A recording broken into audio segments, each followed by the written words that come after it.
Harga diri saya, sehelai janji di bumi Malaysia.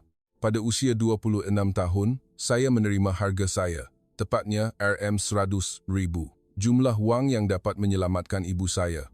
Sebagai balasan, saya dinikahkan dengan seorang lelaki yang belum pernah saya temui seumur hidup saya. Dia berusia 43 tahun. Seorang lelaki di Malaysia yang, saya bayangkan, mungkin tidak berjaya mencari istri di negaranya sendiri. Mengapa dia membeli saya? Saya ingin sekali bertanya, tetapi tiada ruang untuk soalan itu. Adakah ini pengakhiran hidup saya?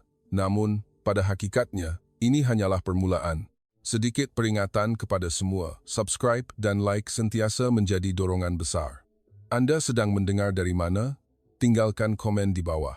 Saya, Larissa, bekerja sebagai guru sekolah rendah di sebuah perkampungan kecil di pinggir Bucharest, Romania. Saya berusia 26 tahun. Ayah saya mengusahakan sebuah kedai lebah kecil yang diwarisi dari datuk manakala ibu saya bekerja di kedai roti kampung. Kami menjalani kehidupan yang sederhana tetapi damai. Namun, 3 tahun lalu, kesihatan ibu mula merosot. Pada mulanya, dia mengadu kakinya bengkak. Apabila dibawa ke hospital, dia didiagnosis dengan penyakit buah pinggang kronik. Dokter berkata dia memerlukan dialisis 3 kali seminggu. Hospital awam di Romania mempunyai kemudahan yang usang dan mesin dialisis sentiasa tidak mencukupi. Walaupun dengan tempahan, kami terpaksa menunggu 1 atau 2 bulan. Pada hari dia menjalani dialisis, ibu perlu menghabiskan sepanjang hari di hospital. Kosnya juga tidak murah, kira-kira 2,500 sebulan. Walaupun digabungkan pendapatan ayah dari kedai lebah, gaji ibu dari kedai roti, dan gaji guru saya, ia masih tidak mencukupi. Jauh sekali untuk menabung, kami mengalami defisit setiap bulan. Ibu semakin kurus, dan pada hari dia pulang dari dialisis, dia akan rebah di sofa, tidak bermaya. Pada September yang lalu, keadaannya merosot dengan cepat. Ibu mengerang kesakitan setiap malam, dan wajahnya bertukar kuning. Apabila kami bergegas ke hospital, dokter yang merawatnya berkata dengan wajah serius, dengan keadaan sekarang, sukar untuk bertahan setahun. Dia memerlukan pemindahan jantung atau, sekurang-kurangnya, mesin dialisis terkini dan rawatan berterusan. Apabila saya bertanya tentang kos, saya hampir terduduk di situ. Kira-kira 100,000. Jumlah yang sukar untuk keluarga biasa di Romania kumpul walaupun menabung selama 10 tahun. Walaupun menjual rumah dan kedai lebah ini, ia tidak akan mencapai separuh, kata ayah dengan suara bergetar. Malam itu, ayah mencari saudara mara di kampung. Saya pula menceritakan keadaan kepada rakan sekerja di sekolah. Namun, yang kembali hanyalah kesunyian yang dingin. Semua orang menggelengkan kepala, mengatakan mereka juga menghadapi kesukaran dalam hidup. Bapa saudara saya tidak mengangkat telefon dari awal, dan abang sepupu memutuskan hubungan, mengatakan dia telah berhijrah ke Jepun. 2 minggu kemudian, ibu memegang tangan saya erat dan berkata, "Ada seorang kakak bernama Irina di kampung ini. Dia berkahwin antarabangsa dengan orang Jepun 5 tahun lalu. Sekarang dia hidup mewah dan kadang-kadang menghantar wang ke kampung." Ibu menambah dengan suara bergetar, "Irina kata dia boleh memperkenalkan agensi perkahwinan." Saya serta-merta menggelengkan kepala. Perkahwinan antarabangsa, lebih-lebih lagi, berkahwin dengan lelaki asing yang tidak pernah saya temui? Ibu menangis dan berkata, "Tiada cara lain. Saya tidak mahu merosakkan hidup kamu kerana saya, tetapi saya mahu mencuba." Malam itu, saya tidak dapat tidur. Erangan ibu yang kedengaran dari luar tingkap menyayat hati saya. Sekitar pukul 4 pagi, saya keluar ke ruang tamu dan melihat ayah duduk di sofa. Wajahnya kering dengan kesan air mata. Ayah tidak berkata apa-apa apabila melihat saya. Dia hanya menundukkan kepala. Setelah 3 hari merenung, saya menghubungi Irina. Irina bercerita tentang kehidupannya dengan suara yang ceria. Suami Jepunnya baik hati, Jepun selamat, dan sistem perubatannya juga bagus. Sambil menghantar nombor telefon agensi perkahwinan, dia memberi satu nasihat penting. Jika syarat sesuai, teruskan. Jika kamu ragu-ragu, kamu akan terlepas peluang. 2 minggu kemudian, agensi perkahwinan menghubungi saya. Mereka memberitahu ada seorang lelaki Malaysia yang menunjukkan minat. Berusia 43 tahun, dia mengendalikan sebuah kedai percetakan kecil di Shah Alam, Selangor. Katanya dia stabil dari segi kewangan kerana mewarisi harta peninggalan selepas ibu bapanya meninggal dunia. Namun, dia seorang yang pemalu dan pendiam, jadi dia tidak dapat berkahwin di Malaysia, jelas mereka. Apabila kami bertemu buat kali pertama melalui panggilan video, Encik Rizman tersenyum kekok dan memberi salam. Wajahnya biasa dan kata-katanya memang sedikit. Selagi penterjemah menjelaskan, dia duduk diam, tetapi kemudian dia berkata, "Saya tidak faham perasaan cinta, saya hanya perlukan sebuah keluarga. Sebagai balasan, saya pasti akan menunaikan syarat-syaratnya." Agensi itu menambah penjelasan. Encik Rizman kehilangan bapanya 10 tahun lalu. Walaupun hanya sebuah kedai percetakan, dia mewarisi wang insurans. Ketika itu, dia menerima warisan lebih kurang Rp1,000 dan dia hidup bersahaja sambil menabung sendirian selama 20 tahun, jadi dia mempunyai banyak simpanan. Ibunya masih hidup tetapi sudah tua, jadi dia memerlukan menantu. Dia berkata dia stabil dari segi kewangan kerana telah menabung selama 20 tahun. Apabila ditanya sama ada kos rawatan ibu saya diperlukan, saya mengangguk. Dia tidak menunjukkan perubahan ekspresi apabila mendengar jumlahnya.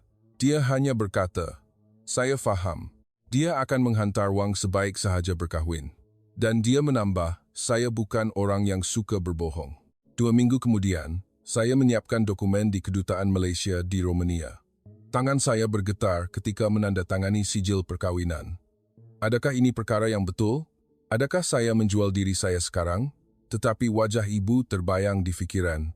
Ibu yang mengerang kesakitan dan kurus kering. Saya mengambil pen. Petang itu juga, saya menerima mesej pengesahan penghantaran wang dari agensi Samtun Siken telah masuk ke akaun saya.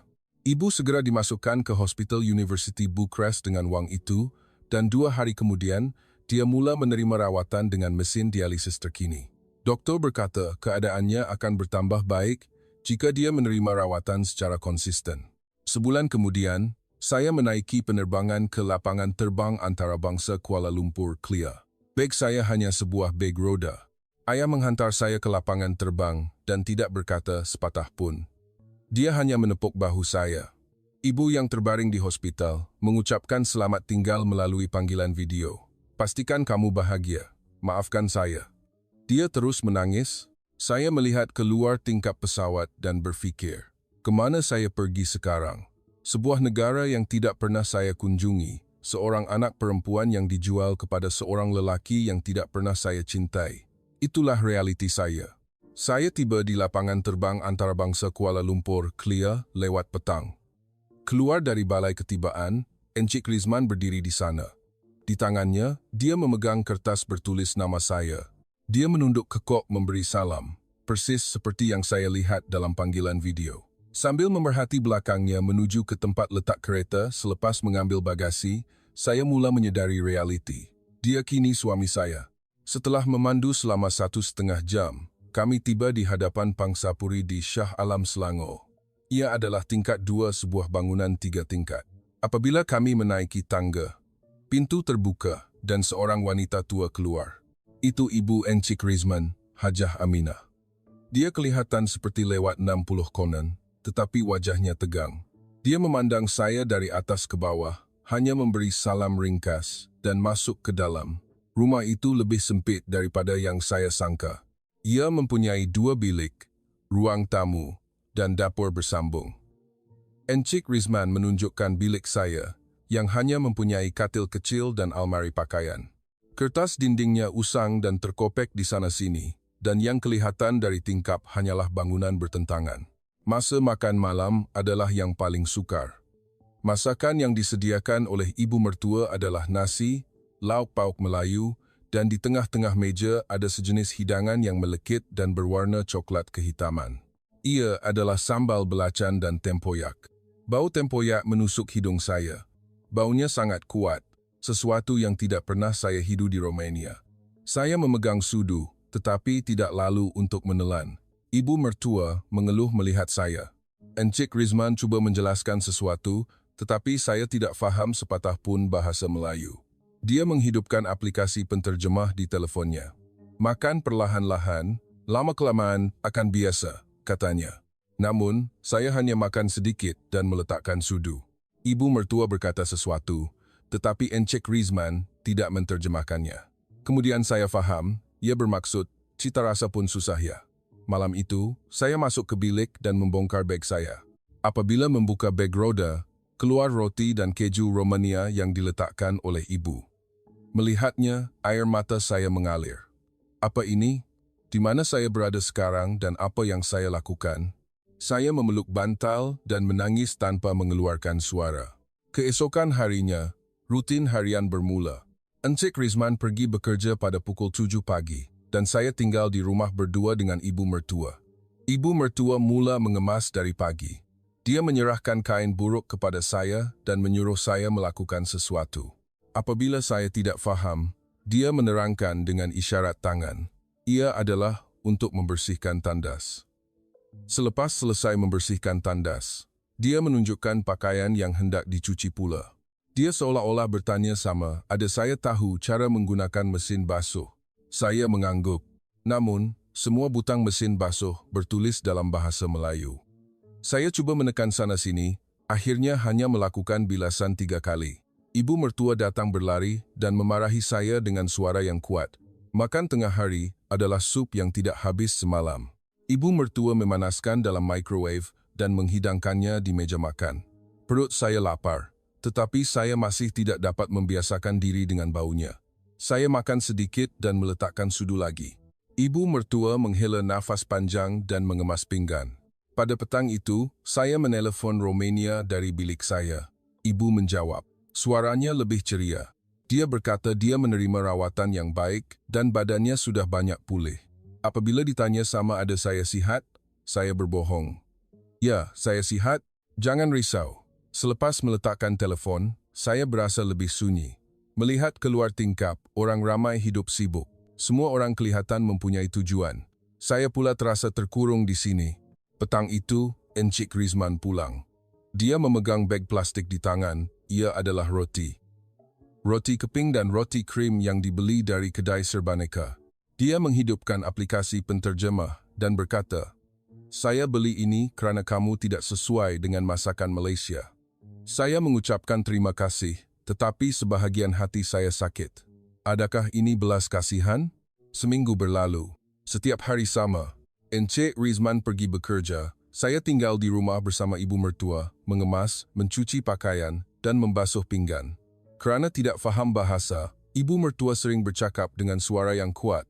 Apabila saya tidak faham, dia akan mengulangi perkataan yang sama dengan suara yang lebih kuat. Saya hanya mengangguk. Pada minggu kedua, Encik Rizman berkata, mari kita pergi ke pasar raya. Itu adalah kali pertama kami keluar bersama. Pasar raya itu terletak 10 minit dari rumah. Ia sangat besar. Jauh lebih besar daripada pasar raya yang pernah saya lihat di Romania. Orang ramai juga ramai. Encik Rizman menolak troli dan mengambil pelbagai barang. Dia seolah-olah mencari makanan yang saya boleh makan. Dia berhenti di bahagian keju dan bertanya menggunakan aplikasi penterjemah. Adakah kamu mahu memasak dan makan masakan Romania? Saya menggelengkan kepala. Saya berkata saya baik-baik saja. Sebenarnya saya mahu memasak, tetapi saya risaukan air muka ibu mertua. Dalam perjalanan pulang dari pasar raya, Encik Rizman berkata, minggu depan, mungkin kita boleh pergi ke pusat komuniti pelbagai budaya. Di sana, kamu boleh belajar bahasa Melayu dan bertemu orang asing lain. Saya hanya mengangguk sebagai balasan. Pada waktu malam, saya berbaring dan berfikir, mungkinkah saya boleh hidup begini? Setiap hari mendengar bahasa yang tidak saya fahami, makan masakan yang tidak saya suka, dan sentiasa memerhatikan air muka orang lain. Ibu semakin sihat, tetapi saya pula seperti semakin runtuh. Lebih sebulan berlalu. Saya tidak dapat pergi ke pusat itu. Ibu mertua tidak membenarkan. Dia seolah-olah berkata, kerja rumah pun tidak sempurna, apa pula belajar bahasa Melayu. Encik Rizman cuba memujuk ibunya, tetapi tidak mudah. Saya semakin banyak menghabiskan masa di dalam bilik. Selepas mengemas sedikit pada waktu pagi, saya akan masuk ke bilik dan berbaring. Melihat gambar rakan-rakan di Romania, membuat panggilan telefon palsu kepada ibu dan melihat kosong keluar tingkap menjadi rutin harian. Suatu malam, Encik Rizman mengetuk pintu bilik saya. Dia bertanya sama ada dia boleh masuk. Saya bangun dan duduk, dan dia duduk dengan berhati-hati di sudut bilik. Selepas diam seketika, dia menghidupkan aplikasi penterjemah. "Maafkan saya," katanya. "Nampaknya ini lebih sukar daripada yang saya sangka. Bersabarlah sedikit, ia akan menjadi lebih baik." Saya tidak menjawab. Saya tidak tahu apa yang harus saya katakan. Dia keluar tanpa berkata apa-apa lagi. Mendengar bunyi pintu ditutup, saya menangis lagi. Bilakah air mata ini akan kering? Pada pagi bulan ketiga perkahwinan, saya bangun dan terus berlari ke tandas. Perut saya mual. Saya tidak makan hampir apa-apa pun malam tadi, jadi tiada apa yang boleh dimuntahkan. Hanya rasa mual yang berterusan. Ibu mertua mengetuk pintu tandas dan bertanya sesuatu. Pada petang itu, Encik Rizman pulang awal. Ibu mertua seolah-olah telah meneleponnya. Dia membawa saya ke hospital. Ia adalah bahagian obstetrik dan ginekologi. Doktor berkata sesuatu sambil melihat ultrasound. Wajah Encik Rizman ceria. Dia menunjukkan aplikasi penterjemah kepada saya.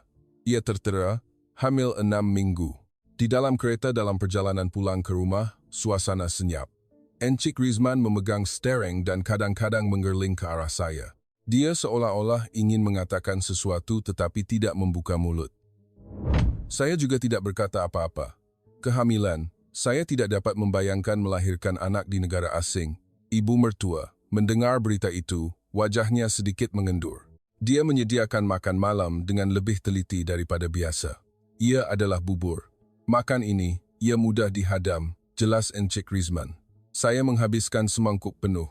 Ibu mertua tersenyum kepada saya buat kali pertama. Namun, loya dan muntah semakin teruk dari hari ke hari. Saya muntah di tandas atau bilik mandi, dan perut saya bergolak hanya dengan menghidu bau makanan, bau tempoyak atau sambal belacan lebih teruk. Saya takut untuk pergi ke dapur. Ibu mertua seolah-olah faham bahawa ini adalah gejala kehamilan, tetapi kadang-kadang dia mengeluh. Suatu malam pada bulan keempat kehamilan, perut saya mula sakit. Pada mulanya, ia boleh ditahan. Saya hanya fikir ia adalah masalah pencernaan. Tetapi kesakitannya semakin teruk. Sekitar pukul 2 pagi, saya pergi ke tandas dan melihat darah. Saya hampir menjerit. Saya mengejutkan Encik Rizman. Apabila dia melihat wajah saya, dia segera mengambil pakaian. Ibu mertua juga keluar. Wajahnya pucat melihat darah yang mengalir dari kaki saya. Encik Rizman mengangkat saya dan menuruni tangga. Ibu mertua mengikut dari belakang sambil terus berkata sesuatu. Bilik kecemasan hanya 10 minit jauhnya, tetapi terasa seperti 1 jam. Kesakitannya semakin teruk. Encik Rizman memegang tangan saya erat. Tapak tangannya penuh dengan peluh. Tangannya juga bergetar. Apabila kami tiba di bilik kecemasan, kaki tangan perubatan berlari ke arah kami.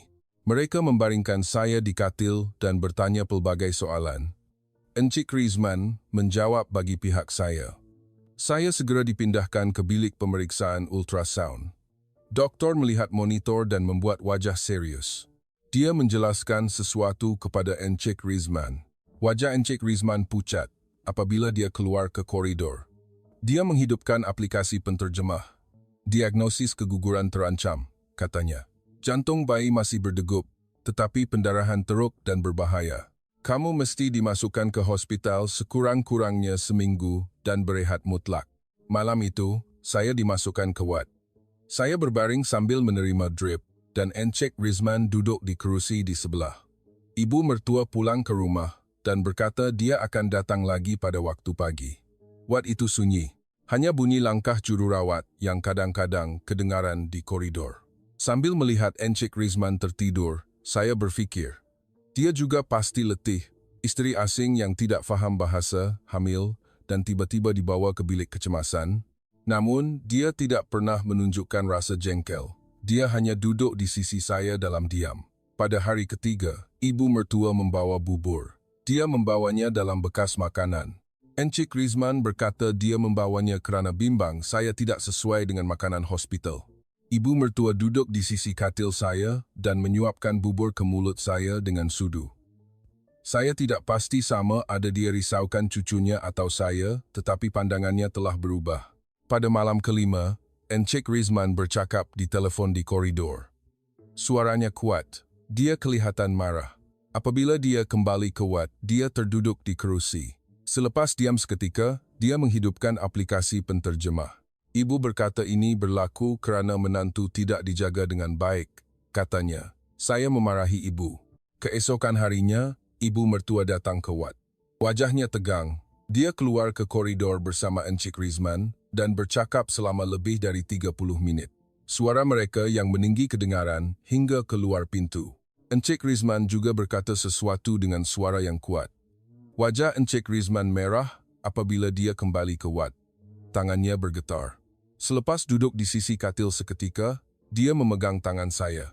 Dia berkata sesuatu dalam bahasa Melayu tanpa aplikasi penterjemah. Saya tidak faham, tetapi wajahnya serius. Petang itu, doktor datang melawat.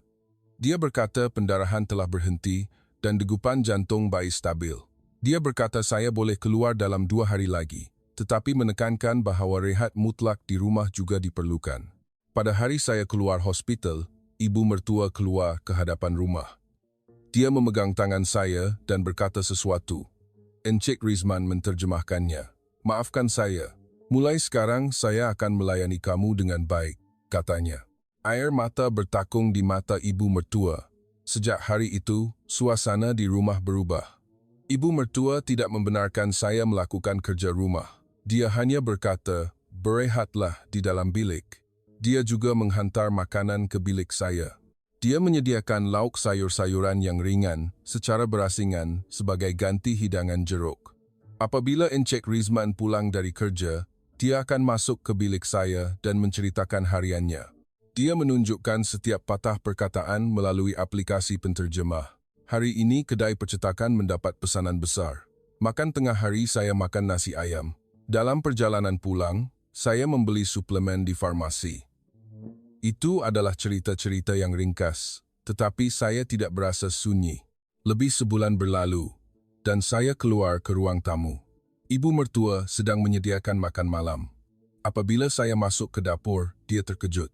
Dia memberi isyarat tangan agar saya keluar. Saya menggelengkan kepala dan mencari apron. Ibu mertua menyerahkan apron dan tersenyum berhati-hati. Makan malam itu, kami bertiga makan bersama. Sup yang dibuat oleh ibu mertua dan acar timun yang saya buat dihidangkan di meja makan. Encik Rizman makan sesudu acar timun dan berkata, sedap. Ibu mertua juga mengangguk. Malam itu, saya berbaring di bilik dan berfikir. Orang-orang ini bukan orang jahat. Kami hanya berbeza bahasa, berbeza budaya, dan kekok pada mulanya. Dan Encik Rizman nampaknya orang yang lebih baik daripada yang saya sangka. Seorang yang kurang bercakap tetapi menunjukkan melalui perbuatan. Buat pertama kalinya, kehidupan di sini terasa boleh ditanggung. Pada bulan keempat kehamilan, apabila keadaan sudah stabil, Encik Rizman akhirnya membawa saya ke pusat komuniti pelbagai budaya.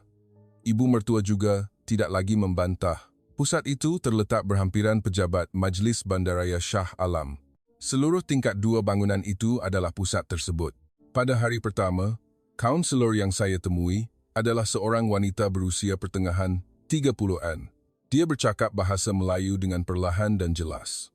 Dia berkata di sini saya boleh belajar bahasa Melayu dan bertemu orang-orang dari negara lain. Dia berkata, ada kelas pagi setiap hari Selasa dan Khamis. Pada hari kelas pertama, saya bertemu wanita-wanita dari Vietnam, Filipina, dan Indonesia. Mereka semua berkata mereka datang ke Malaysia melalui perkahwinan antarabangsa, sama seperti saya. Semasa rehat, Puan Ani dari Vietnam menegur saya. Dia berkata dia sudah 3 tahun di sini. Pada mulanya sangat sukar, tetapi sekarang sudah baik-baik saja. Dia berkata, cuma perlu bersabar sedikit. Kelas bahasa Melayu lebih menarik daripada yang saya sangka. Guru menerangkan menggunakan kad gambar, epal, pir, susu, roti. Saya belajar bahasa Melayu sambil mengikut bacaan satu persatu. Walaupun pulang ke rumah, saya berlatih sendiri. Apabila Encik Rizman pulang dari kerja, saya menunjukkan perkataan-perkataan yang saya pelajari hari itu. Dia mengangguk seolah-olah memuji. Sambil belajar bahasa Melayu, saya mula melihat kehidupan di Malaysia sedikit demi sedikit. Apabila pergi ke pasar raya, saya dapat membaca nama produk. Papan tanda di perhentian bas juga dapat saya fahami. Apa yang dikatakan ibu mertua juga semakin saya fahami.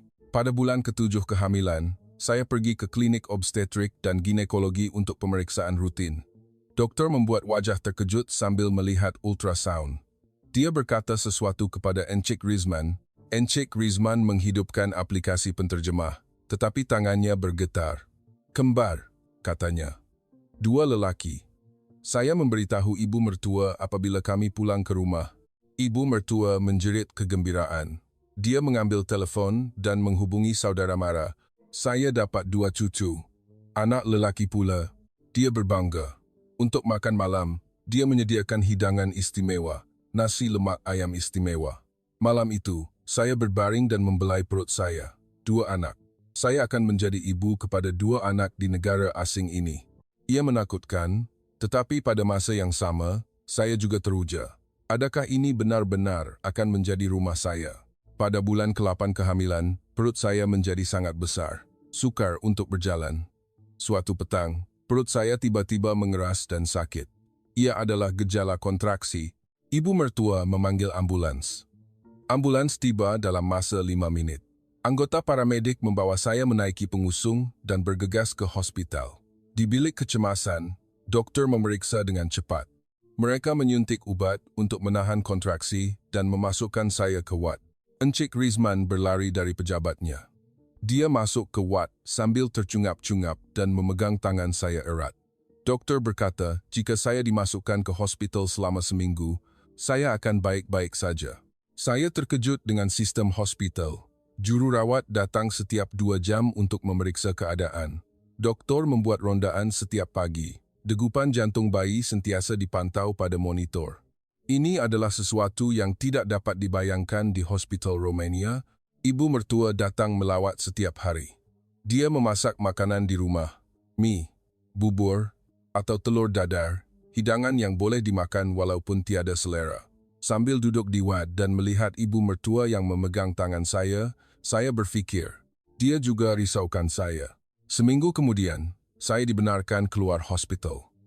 Setelah pulang ke rumah, ibu mertua telah menghias semula bilik. Ada 2 katil bayi dan banyak lampin serta pakaian bayi. Saya tidak tahu bila dia menyediakannya, tetapi air mata saya mengalir. Pada bulan ke-9 kehamilan, perut saya sangat buncit, sukar untuk berjalan dan sukar untuk bernafas. Saya sering terjaga pada waktu malam. Encik Rizman akan membawa air setiap kali saya bangun dan membelai perut saya. Pada suatu pagi buta pukul 5 pagi, ketuban saya pecah. Saya mengejutkan Encik Rizman dan kami pergi ke hospital. Kontraksi bermula. Kaki tangan perubatan membawa saya ke bilik bersalin. Encik Rizman memegang tangan saya dan berada di sisi saya. Setiap kali kontraksi datang, saya memegang tangannya erat. Selepas 3 jam kontraksi, anak sulung keluar, 3.000 gram. Tangisannya memenuhi bilik bersalin. 10 menit kemudian, anak kedua juga keluar, 2.800 gram. Dia sedikit kecil, tetapi sihat. Doktor meletakkan kedua-dua bayi di dada saya. Bagaimana saya boleh menggambarkan perasaan memeluk bayi-bayi itu, nyawa yang hangat, kecil, dan rapuh. Anak-anak yang saya lahirkan, anak-anak lelaki saya yang lahir di Malaysia, air mata mengalir deras. Saya melihat Encik Rizman dan ibu mertua yang melihat bayi-bayi itu dari bilik kaca. Kedua-duanya melekapkan muka mereka ke tingkap kaca. Ibu mertua mengesat air mata dengan sapu tangan. Encik Rizman mengambil gambar. Selepas bersalin, saya dimasukkan ke hospital selama seminggu. Jururawat mengajar cara penyusuan ibu. Saya juga belajar cara memandikan bayi dan menukar lampin. Mereka juga menjelaskan secara terperinci tentang kaedah pemeriksaan selepas bersalin. Apabila keluar hospital, saya diberikan buku panduan penjagaan bayi dan maklumat pusat kesihatan komuniti. Setelah pulang ke rumah, ibu mertua membantu penjagaan selepas bersalin. Dia menyediakan sup berkhasiat dan menjaga bayi-bayi. Kadang-kadang dia menjaga bayi-bayi pada waktu malam agar saya dapat tidur. Lebih sebulan berlalu dan saya pergi ke pusat kesihatan. Ia adalah untuk imunisasi percuma. Kaki tangan membimbing saya dengan mesra. Mereka memberi jadual imunisasi dan memberitahu tarikh imunisasi seterusnya. Mereka juga membantu permohonan allowance anak. Katanya, saya akan menerima sokongan 150 untuk setiap anak, jadi 105 untuk 2 anak. Suatu petang, kurier datang. Sudah pukul 11 malam. Encik Rizman memesan lampin secara dalam talian kerana kehabisan. Ini adalah sesuatu yang tidak dapat dibayangkan di Romania. Aneh rasanya memesan pada waktu malam dan menerimanya pada pagi esok. Musim hujan tiba. Saya sangka ia akan lebih dingin daripada Romania, tetapi rumah itu terasa nyaman. Haja Aminah berkata, ini adalah cara rumah di Malaysia kekal nyaman. Ia adalah sistem pengudaraan yang baik yang mengekalkan suhu selesa. Walaupun bayi-bayi tidur di lantai, mereka tetap selesa. Ibu mertua berbangga berkata inilah sistem rumah di Malaysia. Suatu hari, saya kehilangan dompet di pasar raya. Saya sedar apabila tiba di rumah. Apabila saya mahu berlari semula ke pasar raya, telefon berbunyi. Ia dari balai polis. Mereka berkata seseorang menjumpai dompet saya dan menyerahkannya. Kad dan wang tunai semuanya masih ada. Saya terkejut ketika pergi mengambilnya. Malaysia memang negara yang sangat selamat. Pada waktu malam, susu formula bayi habis. Saya keluar untuk pergi ke kedai serbaneka. Sudah pukul 11.30 malam. Di Romania, ini adalah masa yang menakutkan untuk keluar. Tetapi jalan raya terang dan orang ramai masih bergerak. Pekerja kedai serbaneka mesra dan perjalanan pulang ke rumah juga selamat. Saya teringat apa yang dikatakan oleh Puan Ani dari Pusat Komuniti Pelbagai Budaya. Malaysia adalah negara yang memberi peluang kepada warga asing. Jika kamu berusaha keras, kamu boleh hidup mewah. Saya berasa sedikit lebih bersemangat. Anak-anak saya berusia setahun. Harith dan Yusuf adalah nama Melayu. Nama yang diberikan oleh Encik Rizman. Harith seperti abang, berani dan kuat, manakala Yusuf seperti adik, banyak gelagat dan comel. Kedua-duanya mempunyai mata besar dan biru seperti saya. Apabila anak-anak mula berjalan, rumah menjadi riuh rendah. Ibu mertua tidak henti-henti tersenyum mengejar cucunya. Dia juga menjadi lebih mesra dengan saya. Kini, dia melayan saya bukan lagi sebagai menantu, tetapi sebagai ibu kepada cucunya. Selepas 1 tahun 3 bulan, guru di Pusat Komuniti Pelbagai Budaya membuat cadangan. Bagaimana kalau kamu mengadakan kelas pengenalan budaya Romania? Boleh ajar kraft tangan atau masakan tradisional. Pada mulanya, saya tidak yakin. Bahasa Melayu saya pun tidak fasih, apatah lagi menjadi pengajar. Namun, guru itu terus menggalakkan saya. Ia baik untuk orang Malaysia lain tahu tentang Romania. Kamu boleh menjadi jambatan pertukaran budaya. Encik Rizman juga menyuruh saya mencuba. Ibu mertua pada mulanya membantah, tetapi kemudian dia berkata dia akan menjaga bayi-bayi itu. Kelas pertama sangat mendebarkan. Kira-kira 10 orang Melayu mendaftar. Kebanyakannya wanita berusia 50-an ke atas. Saya menunjukkan kaedah kraft tangan tradisional Romania. Saya menerangkan perlahan-lahan cara menjahit corak bunga. Walaupun saya kurang fasih dan sering tersangkut, semua orang mendengar dengan penuh perhatian. Selepas kelas berakhir, seorang nenek mendekati saya. Dia memuji saya, cara mengajar kamu bagus. Dia berkata, saya akan datang lagi minggu depan. Kata-kata itu memberi saya kekuatan. Dalam perjalanan pulang ke rumah, hati saya penuh. Saya seperti telah menemui tempat saya di Malaysia. 3 bulan kemudian, saya menerima tawaran untuk menjadi pengajar sambilan dari pusat itu. Syaratnya adalah mengadakan kelas 2 jam pada pagi setiap hari Selasa dan Khamis dan menerima 600 sebulan. Itu adalah gaji saya. Wang yang saya peroleh sendiri tanpa bergantung kepada Encik Rizman. Air mata hampir mengalir ketika saya menandatangani kontrak. Apabila saya menerima gaji pertama, saya menelefon ibu bapa di Romania. Ibu sangat gembira. Dia berbangga kepada ayah bahawa anak perempuannya telah menjadi guru di Malaysia. Ayah juga mengambil telefon dan berkata, bagus, saya bangga. Ibu berkata kesihatannya sudah banyak pulih. Dia juga menerima dialisis secara konsisten. Pada hari ulang tahun perkahwinan yang 1,5 tahun, saya mengemas dokumen Encik Rizman ketika membersihkan rumah. Ada buku bank di laci meja. Saya hampir menutupnya semula, tetapi rasa ingin tahu melanda. Berapa banyak yang dia peroleh dan berapa banyak yang dia belanjakan? Saya membuka buku bank, butiran transaksi penuh sesak. Pendapatan kedai percetakan, perbelanjaan hidup, pembayaran kad. Namun, sesuatu menarik perhatian saya. Setiap bulan pada 5 HRB, pindahan wang ke luar negara. Jumlahnya antara 500 hingga Rm700. Saya menyelap muka surat seterusnya. Ada juga untuk tahun sebelumnya dan bulan-bulan sebelumnya. Saya terus menyelap. Dia telah menghantar wang setiap bulan tanpa gagal sejak bulan pertama perkahwinan ke Romania. Kepada ibu bapa saya, pada mulanya saya tidak faham mengapa dia terus menghantar wang. Saya fikir kos rawatan ibu telah selesai dengan Rm100.000 yang pertama. Tetapi dia terus menghantarnya selama 1,5 tahun. Apabila mengira buku bank, jumlahnya melebihi Rm15.000. Hati saya sakit. Apa ini? Adakah dia berpura-pura menjadi suami yang baik, yang membantu keluarga istri asing yang miskin? Tidakkah cukup dia hanya memberi selando ribu nol, seperti yang dipersetujui dalam kontrak? Mengapa dia terus menghantar? Fikiran saya menjadi kusut. Dalam masa itu, rasa syukur yang saya rasakan mula pudar. Saya sangka kami adalah keluarga sejati. Adakah saya silap? Adakah dia terus memberi wang kerana saya hanyalah menantu yang dibeli dengan wang?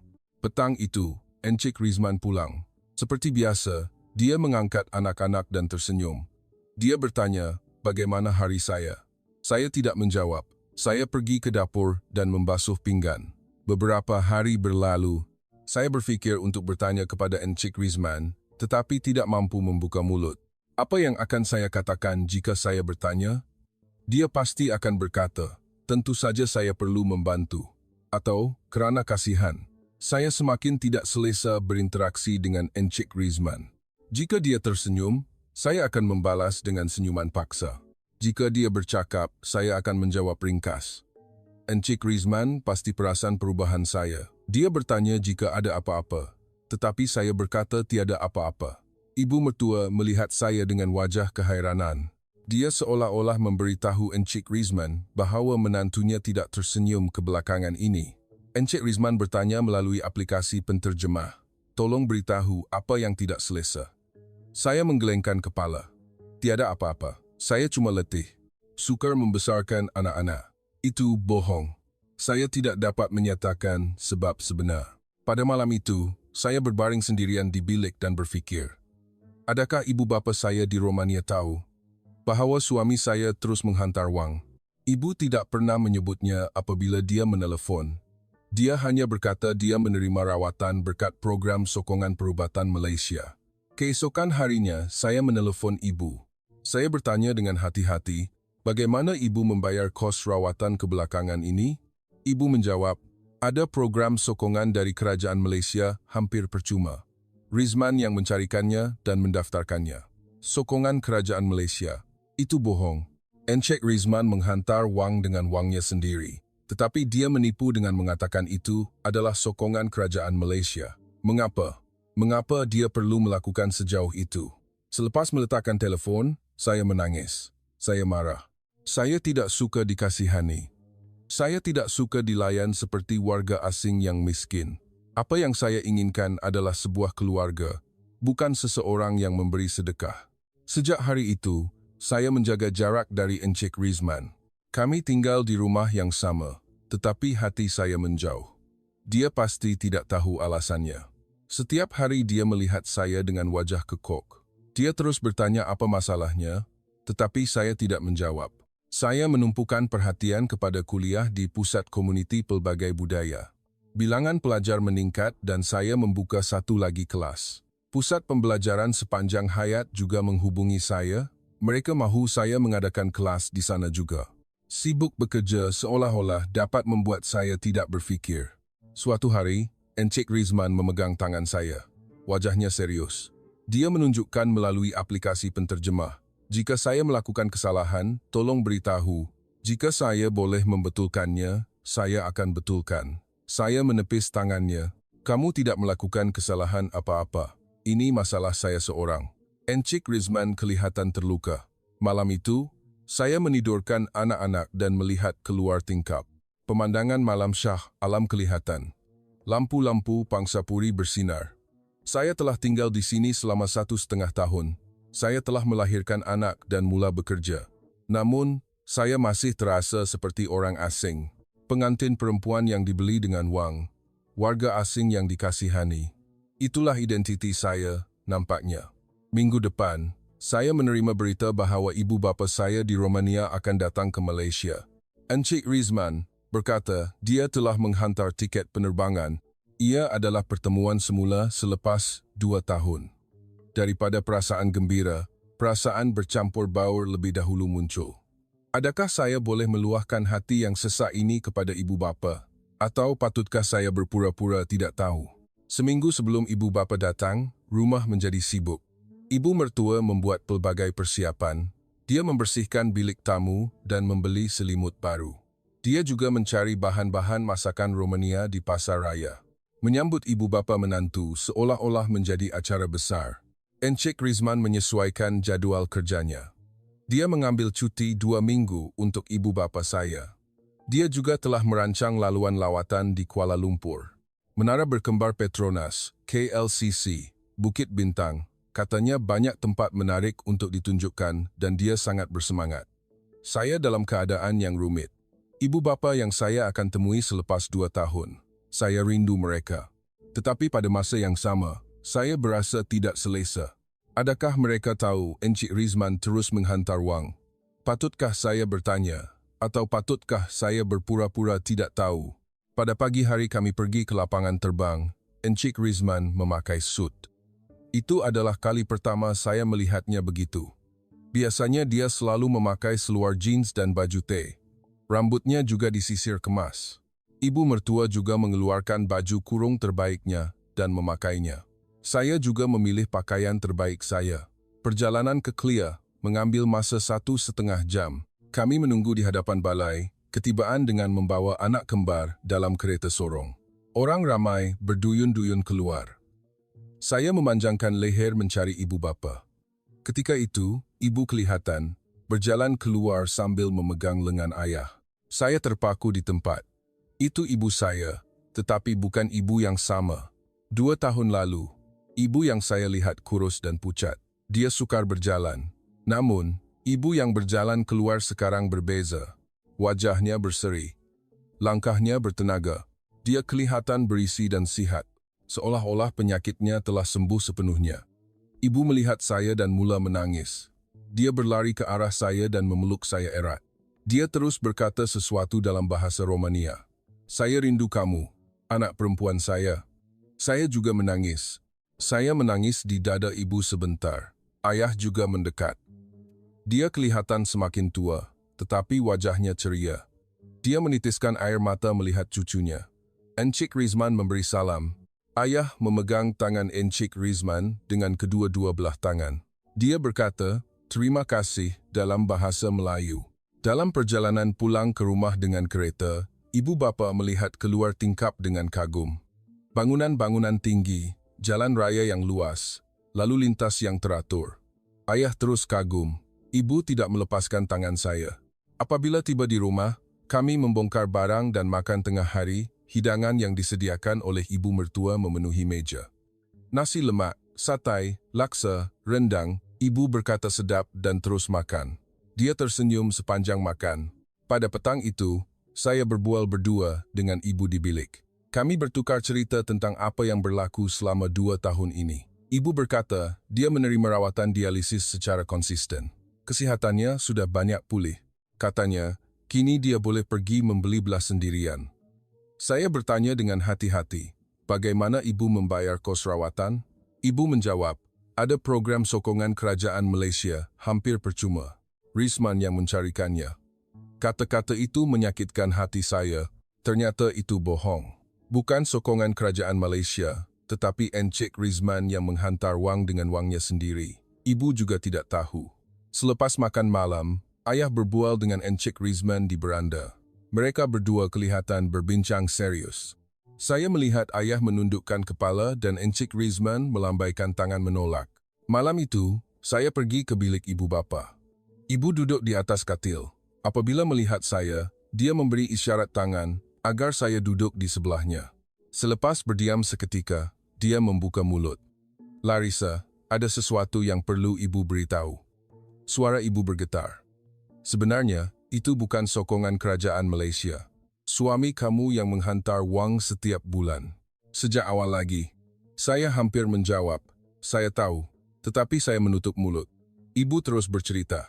"Rizman bukan sahaja menghantar kos rawatan dialisis, malah kos pemeriksaan berkala dan ubat-ubatan juga. Dia juga mengatur perundingan video dengan doktor Malaysia dan benar-benar mencari program sokongan perubatan melalui kedutaan Romania. Dan Rizman meminta kami, jangan sekali-kali beritahu Larissa. Dia mungkin akan berasa terbeban. Hanya katakan itu sokongan kerajaan Malaysia." Suara ibu hampir menangis. "Maafkan ibu Larissa, kami berbohong." Saya terdiam. Adakah itu kebenarannya? Bukan belas kasihan, tetapi sesuatu yang dilakukan demi keluarga? Ibu memegang tangan saya. "Larissa, suami kamu benar-benar orang yang baik." Pada mulanya, ibu pun sangsi, mengapa dia berbuat sejauh ini. Tetapi tidak. Rizman benar-benar menganggap kita sebagai keluarga. Hari ini ibu faham setelah berbual dengan ayah. Dia menghubungi kami setiap bulan tanpa gagal selama 2 tahun. Dia bertanya keadaan kesihatan ibu dan memastikan ibu pergi ke hospital dengan betul menggunakan aplikasi penterjemah bahasa Romania. Dan dia juga menjemput kami kali ini kerana risau kamu kelihatan murung kebelakangan ini. Dia fikir kamu akan ceria jika bertemu ibu dan ayah. Dia sendiri yang menyediakan tiket penerbangan dan penginapan. Mendengar kata-kata ibu, air mata saya mengalir deras. Betapa besarnya salah faham saya. Betapa dinginnya saya melayani Encik Rizman. Semua yang saya sangka belas kasihan dan sedekah itu adalah keikhlasan hati. Ibu memeluk saya erat. "Larissa, kamu benar-benar bertemu suami yang baik. Walaupun pada mulanya kamu berkahwin kerana wang, Rizman benar-benar melayan kamu sebagai isteri dan kami sebagai keluarga. Fahamilah itu." Saya menangis di dada ibu sebentar. Rasa bersalah dan lega datang serentak. Betapa saya bersalah kepada Encik Rizman. Dia pasti terluka dengan sikap dingin saya tanpa mengetahui apa-apa. Saya keluar dari bilik dan pergi ke ruang tamu. Encik Rizman duduk di sofa melihat telefon bimbitnya. Apabila saya mendekat, dia mengangkat muka. Wajahnya berhati-hati. Saya berdiri di hadapannya. Selepas menatapnya seketika, saya melutut. Encik Rizman terkejut dan cuba membantu saya berdiri, tetapi saya menundukkan kepala. Saya berkata dalam bahasa Romania, "Maafkan saya benar-benar minta maaf. Saya salah faham." Encik Rizman menghidupkan aplikasi penterjemah. Wajahnya kelihatan terkejut mendengar kata-kata saya. Dia bertanya, "Apa yang kamu salah faham?" Saya menceritakan tentang buku bank. Saya berkata saya melihat pindahan wang itu dan menyangka dia mengasihani saya dan saya benar-benar minta maaf. Encik Rizman menghela nafas. Kemudian dia membantu saya berdiri. Dia menaip pada aplikasi penterjemah. "Ini bukan belas kasihan, kerana kita keluarga, ini adalah perkara yang sepatutnya." Saya terduduk di situ dan menangis. Encik Rizman menepuk belakang saya dengan kekok. "Tidak mengapa, tidak salah untuk salah faham. Saya yang sepatutnya beritahu kamu terlebih dahulu." Tangannya hangat. Malam itu, buat pertama kalinya setelah sekian lama, hati saya berasa lega. Terasa seperti beban telah terangkat selepas 2 tahun. Encik Rizman benar-benar orang yang baik, dan saya benar-benar orang yang sangat bertuah. Keesokan paginya, kami bertolak awal ke Kuala Lumpur. Encik Rizman memandu, dan kami bertujuh, termasuk ibu bapa, ibu mertua, dan anak-anak. Kereta Rio rendah, tetapi perasaan saya gembira. Kerana salah faham semalam telah terlerai, segalanya kelihatan berbeza. Tempat pertama yang kami kunjungi ialah Menara Berkembar Petronas, KLCC. Ibu bapa berkata mereka ingin melihat baju Melayu dan kebaya, jadi kami menyewanya di kedai. Ibu memakai kebaya berwarna merah jambu, dan ayah memakai baju Melayu berwarna biru. Mereka terus tersenyum sambil mengambil gambar. Sambil berjalan di dalam kompleks KLCC, Encik Rizman menjelaskan. Dia menunjukkan melalui aplikasi penterjemah, ini adalah bangunan tertinggi di Malaysia, melambangkan kemajuan negara. Ayah kagum. Dia berkata, Romania juga mempunyai banyak bangunan lama, tetapi jarang sekali tempat yang terpelihara dengan baik seperti ini. Makan tengah hari kami makan berhampiran KLCC. Kami memesan nasi lemak dan satai. Ibu melihat nasi lemak dengan rasa ingin tahu. Ini kali pertama saya melihat nasi begini dihidangkan dengan lauk pauk. Dia makan satu suapan dan mengacungkan ibu jari sambil berkata, "Sedap." Pada petang itu, kami naik ke menara berkembar Petronas. Apabila naik dengan lift, ibu bapa terkejut melihat keluar tingkap. Seluruh Kuala Lumpur kelihatan dengan sekali pandang. Bangunan-bangunan yang padat, sungai Klang yang luas, bandar yang berterusan hingga ke kaki langit. Ayah berkata, "Ini kali pertama saya melihat bandar sebesar ini." Kami menunggu pemandangan malam di dek pemerhatian. Apabila matahari terbenam, lampu mula menyala di Kuala Lumpur. Lampu menyala di setiap bangunan, lampu kereta mengalir di jalan raya. Jambatan juga bersinar. Ibu menahan nafas melihatnya. "Seolah-olah bintang-bintang telah turun ke bumi," katanya. "Makan malam kami makan di Bukit Bintang." Jalanan dipenuhi orang ramai. Orang membeli belah, orang melihat taman, suasana meriah. Ayah bertanya, "Adakah selamat pada waktu malam seperti ini?" Encik Rizman mengangguk. "Malaysia selamat, walaupun pada waktu malam." Ibu bapa membeli tempoyak dan makan. Menggigit tempoyak yang panas, mereka tersenyum, manis dan sedap. Ibu mertua juga tersenyum di sebelah. Walaupun bahasa tidak difahami, perasaan mereka saling memahami hanya melalui ekspresi. Pada hari kedua, kami menaiki LRT, kerana ibu bapa berkata mereka belum pernah menaikinya. Apabila masuk ke stesen, mereka terkejut dengan ruang yang bersih dan luas. Mereka berkata LRT Romania lama dan sempit. LRT tiba. Ia tiba tepat pada masanya. Pintu terbuka dan orang ramai turun naik dengan teratur. Ayah kagum. Semuanya bersistem. Kami pergi ke Taman Tasik Shah Alam. Kami menyewa basikal dan mengayuh di tepi tasik. Ibu bapa kelihatan gembira, berkata sudah lama tidak menaiki basikal. Harith dan Yusuf pula dinaikkan kereta sorong dan mengikut perlahan-lahan. Kami duduk di bangku taman untuk berehat. Sambil melihat Tasik, ayah berkata, "Malaysia benar-benar negara yang kaya, bersih, selamat dan selesa. Saya bersyukur anak perempuan saya tinggal di negara seperti ini." Ibu menambah, terutama sistem perubatan yang menakjubkan. Tahap yang tidak dapat dibayangkan di Romania. Di Romania, jika pergi dialisis, perlu menunggu berjam-jam, tetapi di sini, saya dengar boleh dapat rawatan tepat pada masa yang ditempah. Pada petang itu, ibu mertua menyediakan makan malam. Ibu Romania, saya masuk ke dapur. Mereka berdua memasak sesuatu, dan walaupun bahasa tidak difahami, mereka berkomunikasi dengan isyarat tangan. Suara gelak ketawa kedengaran dari dapur. Di meja makan malam, hidangan jeruk dan keju Romania dihidangkan bersama. Ulam-ulaman Malaysia dan jeruk Romania juga diletakkan bersebelahan. Aneh melihat dua masakan dari dua negara berada di satu meja. Pada hari ketiga, kami pergi ke Hospital University Malaya. Encik Rizman berkata dia telah menempah pemeriksaan rapi untuk ibu. Ibu terkejut. Di Romania, jika hendak menempah pemeriksaan rapi, perlu menunggu berbulan-bulan. Apabila tiba di hospital, jururawat membimbing dengan mesra. Bilik menunggu juga bersih dan selesa.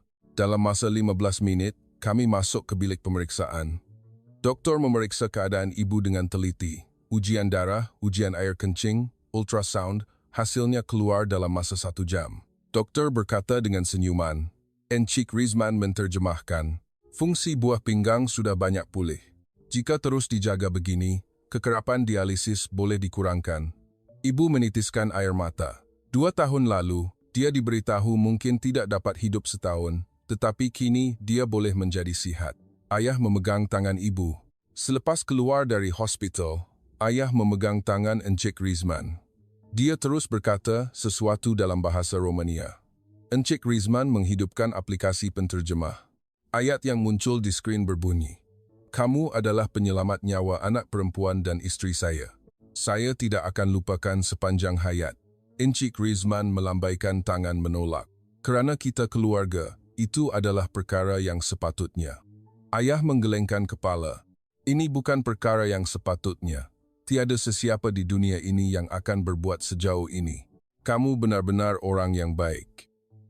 Saya melihat pemandangan itu dan hati saya kembali sebak. Saya bangga dengan suami saya.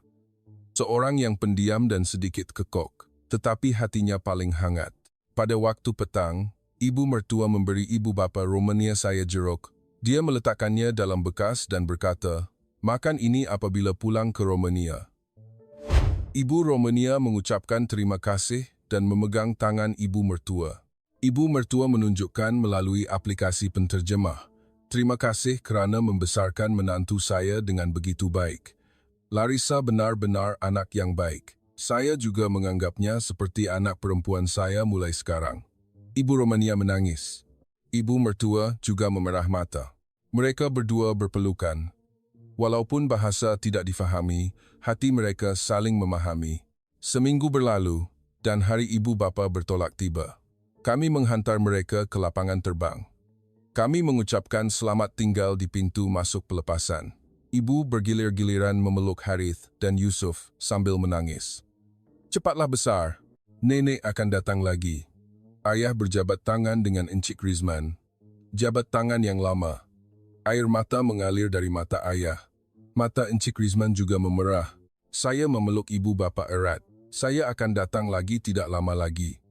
Saya pun sudah bekerja, jadi saya akan bayar tiket penerbangan. Ibu menggelengkan kepala. Yang paling penting adalah kamu hidup bahagia. Tidak perlu datang kerap, cukuplah kamu sihat dan gembira. Ibu bapa masuk ke pintu pelepasan. Mereka menoleh dan melambaikan tangan. Saya juga melambai. Saya terus melambai sehingga kelibat ibu bapa hilang dari pandangan.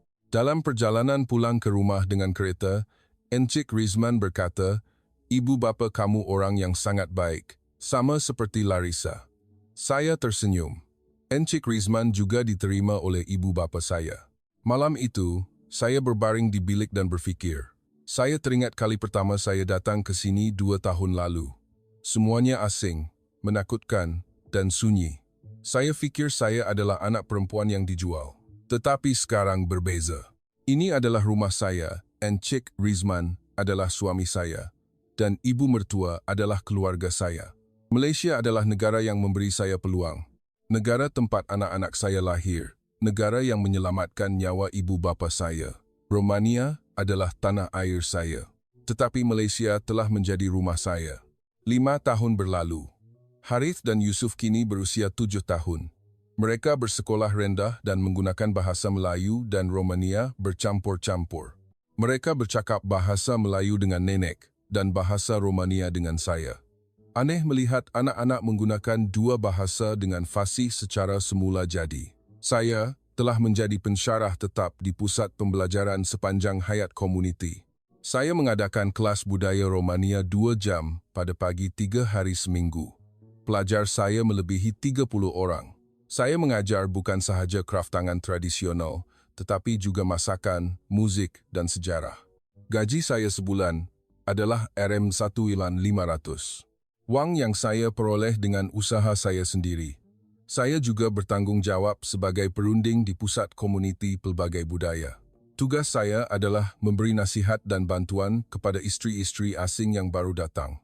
Saya pergi ke pusat itu 2 kali sebulan untuk perundingan. Kerana saya tahu kesukaran yang saya alami, saya dapat membantu mereka dengan lebih baik. Encik Rizman telah mengembangkan kedai percetakannya. Kaki tangan juga bertambah 3 orang. Katanya, kebelakangan ini sibuk dengan banyak pesanan dalam talian. Namun, dia sentiasa pulang ke rumah pada waktu petang dan bermain dengan anak-anak. Pada hujung minggu, dia meluangkan masa bersama keluarga. Ibu mertua sudah melebihi 70 tahun, tetapi dia sihat. Dia berkata menjaga cucu adalah kegembiraannya. Kebelakangan ini, dia juga mahir memasak masakan Romania. Dia memasak sarmale dan pelecinta yang saya ajarkan untuk cucu-cucunya. Ibu bapa saya di Romania datang ke Malaysia setiap tahun. Biasanya, mereka tinggal selama sebulan pada musim panas. Ibu telah berhenti sepenuhnya dialisis. Fungsi buah pinggangnya telah pulih dan kini dia hanya perlu mengambil ubat. Doktor berkata itu adalah satu keajaiban. Ayah masih mengusahakan kedai lebah. Encik Rizman telah membelikan peralatan kedai lebah yang baru.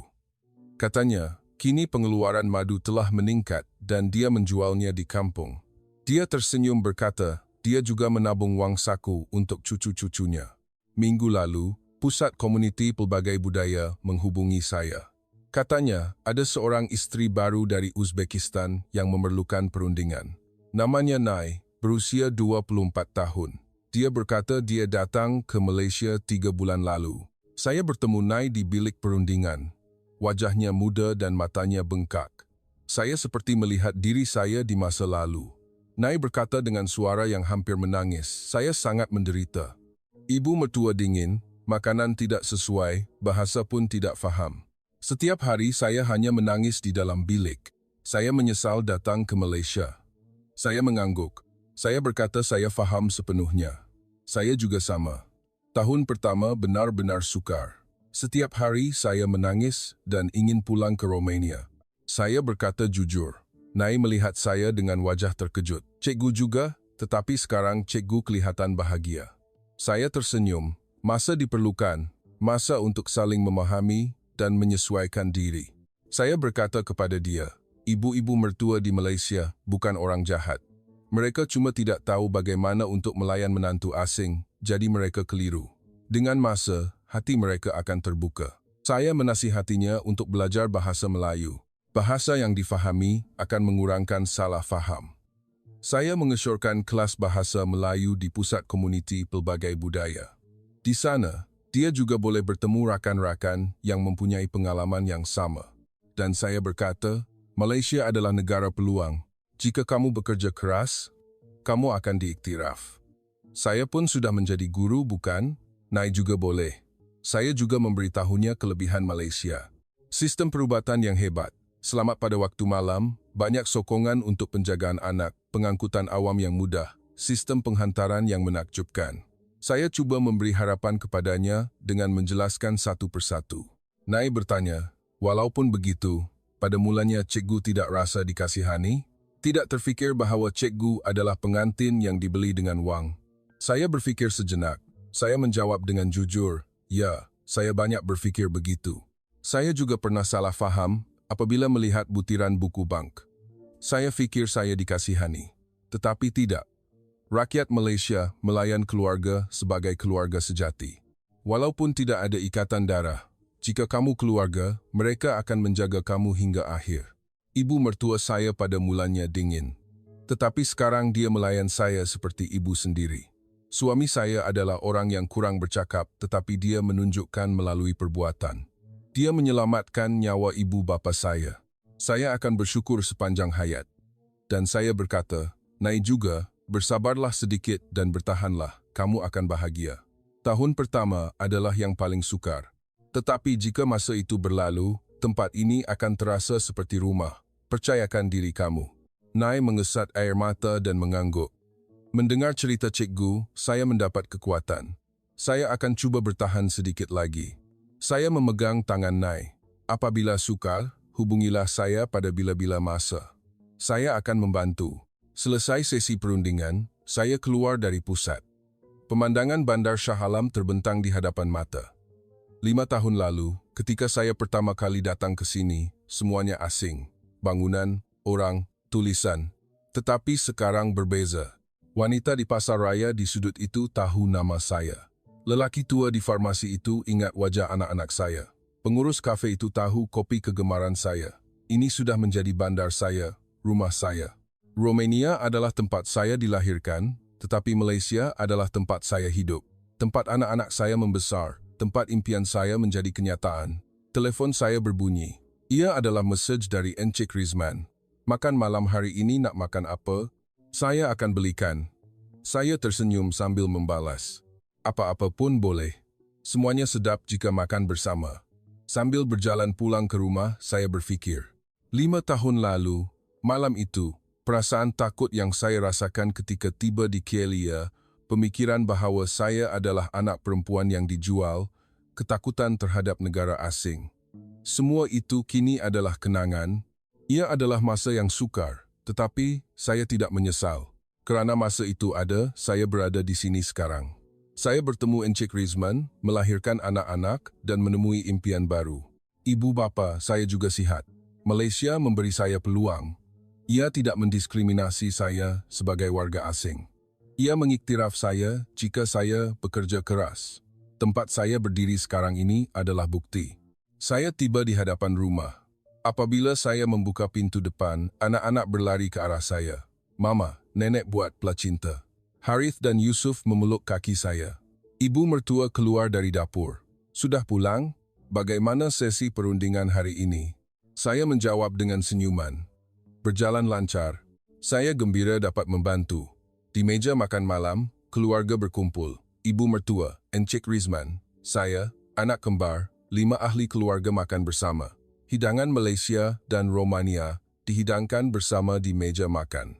2 negara yang harmoni di rumah kami. Harith bertanya, Mama, Romania tempat apa? Saya menjawab, tempat yang indah. Tempat datuk dan nenek tinggal.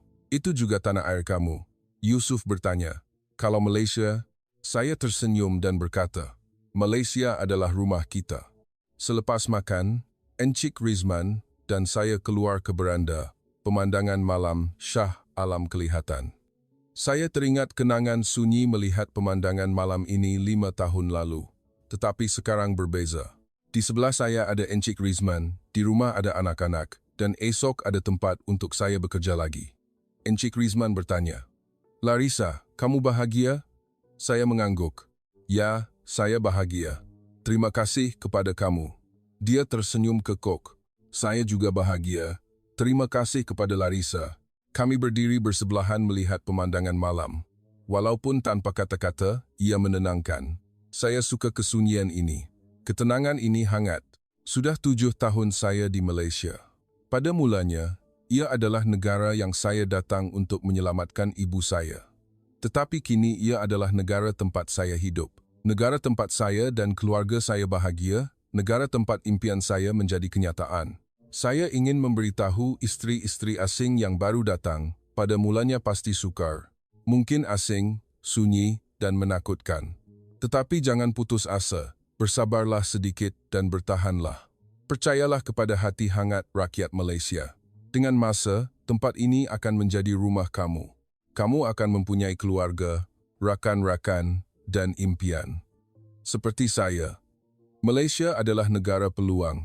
Jika kamu berusaha keras, ia akan mengiktiraf kamu. Jangan hilang harapan walaupun sekarang sukar. Kamu juga boleh bahagia, lihatlah saya. Saya juga berjaya. Kamu juga boleh? Saya masuk dari beranda. Di ruang tamu, anak-anak bermain dengan ibu mertua. Gelak ketawa memenuhi rumah. Gelak ketawa ini adalah latar belakang hidup saya dan kebahagiaan saya. Hari ini juga adalah hari yang bahagia. Esok juga akan bahagia. Ini adalah cerita yang saya ingin kongsi. Terima kasih kerana mendengar dan bersama saya. Jika cerita hari ini menyentuh hati Anda, sila tekan subscribe dan like. Setiap klik Anda adalah dorongan besar untuk kami menghasilkan video. Kami juga menerima kisah sebenar. Bagi kisah yang terpilih, kami akan menghantar voucher hadiah. Jemputlah beramai-ramai.